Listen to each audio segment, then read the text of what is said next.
रात का समय था। गांव के एक कोने में रहस्यमयी हवाएं चल रही थीं।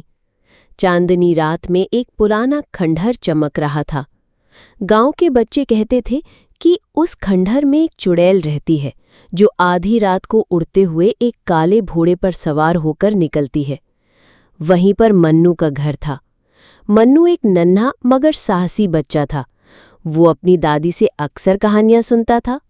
एक रात उसने दादी से पूछा, दादी, क्या सच में चुड़ैल का घोड़ा हवा में उड़ता है? दादी कांपते हुए बोली, हाँ बेटा, वो घोड़ा काला है। उसकी आंखें आग की तरह जलती है और जब वो दौड़ता है तो धरती कांपने लगती है। कहानी को सुनकर मन्नू को जिज्ञासा हुई। एक रात वो चुपके से घर से निकल गया और जंगल की ओर जाने वाला रास्ता पकड़ा और उस खंडहर की ओर चल पड़ा। रास्ते में उसे झाड़ियों के पीछे कुछ आवाजें सुनाई दी, लेकिन वो रुका नहीं।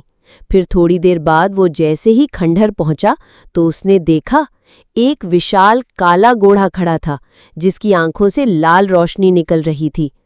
घोड़े की पीठ पर बैठी थी एक भयानक चुड़ैल, लंबे बाल, टेढ़े नाखून और नीली चमकती आंखें।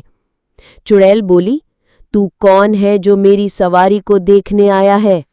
मन्नू तो डर गया, लेकिन बोला, मैं जानना चाहता हूं कि तुम कौन हो और तुम्हारा घोड़ा क्यों उड़ता है?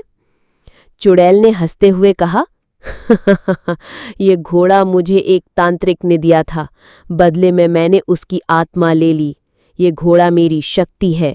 हर अमावस्या को मैं इसे इंसानों की आत्मा चुराने के लिए भेजती हूं।